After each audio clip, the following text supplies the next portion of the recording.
Hi guys, welcome to our channel Mahir Sheikh. నేను మీ సుమియా. ముందుగా మన ఛానల్ని సబ్స్క్రైబ్ చేసుకోండి, పక్కనే బెల్ ఐకాన్ కూడా ఉంటుంది, దాన్ని యాక్టివేట్ చేసి పెట్టుకోండి. ఈరోజు మనం చేయబోయే రెసిపీ వచ్చేసరికి బాంబే చట్నీ.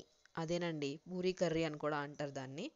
చాలామందికి ఈ కర్రీ చేసుకోవడం రాదనమాట. ఫస్ట్ నాకు కూడా వచ్చేది కాదు. ఇప్పుడు చేయగా ఇప్పటికైతే కొంచెం పర్ఫెక్ట్గా వచ్చిందనమాట. పర్ఫెక్ట్గా వచ్చిన తర్వాతే నేను వీడియో అయితే తీశాను. చాలామంది చాలా జోరుగా అన్ని వాటరీగా ఉన్నట్టు చేసుకుంటారు. కానీ అలా ఉంటే కొంతమందికి ఇష్టం ఉంటుంది, కొంతమందికి ఇష్టం ఉండదు. నాకు కొంచెం దగ్గరగా ఉండాలన్నమాట. సో ప్రాసెస్లోకి అయితే వెళ్ళిపోదాము. ఒక 3 ఆలుగడ్డను తీసుకొని ఇలా ఉడకబెట్టేసుకోవాలన్నమాట.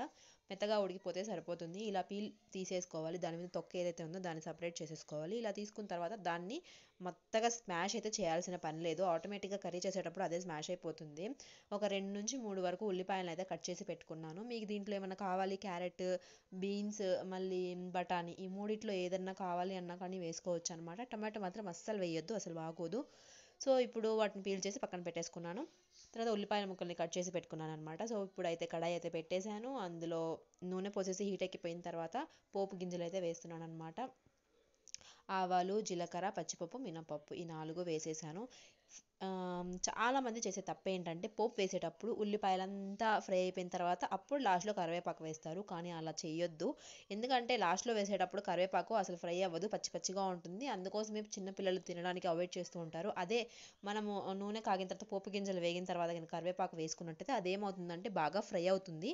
ఫ్రై అయితే అదేమవుతుందంటే కలిసిపోతుంది. తిన్నప్పుడు కూడా పచ్చి పచ్చిగా తగలదు అనమాట. తర్వాత ఉల్లిపాయ ముక్కలు కూడా వేసుకొని బాగా మగ్గనివ్వాలి.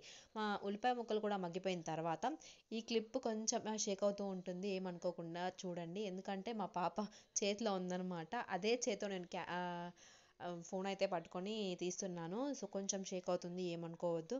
సో చూడండి, ఇలా మనం ముందుగా పీల్ తీసి పెట్టుకున్న బంగాళదుంపలు ఏవైతే ఉన్నాయో వాటిని కూడా వేసి మొత్తం కలిపేసుకోవాలన్నమాట. కొంచెం పసుపుని యాడ్ చేసుకోవాలి. ఎక్కువ పసుపు అనేది యాడ్ చేసుకోవద్దు. మరీ ఎల్లోయిష్ కలర్ అస్సలు బాగోదన్నమాట. చూడడానికి ఎల్లో కలర్లో ఉంటుంది పూరీ కర్రీ, కానీ కొంచెం మరీ అంత ఎక్కువ బాగోదన్నమాట. సో తర్వాత మొత్తం కలిపేసి ఒక 2 మినిట్స్ కుక్ చేసుకోవాలి. తర్వాత ఇప్పుడు మనం వేరే బౌల్లో శనగపిండి ఏదైతే ఉందో దాన్ని వాటర్తో కలుపుకొని కొంచెం థిక్గా అయ్యేదాకా కలుపుకోవాలన్నమాట. ఈ కన్సిస్టెన్సీ వస్తే సరిపోతుంది. ఉండలు కట్టే అవకాశం ఉంటుంది, కానీ జాగ్రత్తగా వేసుకోండి. సెకండ్ టిప్ ఏంటంటే పూరీ కర్రీ చేసేటప్పుడు ఎవరైనా డైరెక్ట్గా ఆ శనగపిండి మిక్స్ ఏదైతే ఉందో దాన్ని వేసేస్తారు. కానీ అలా చేయొద్దు.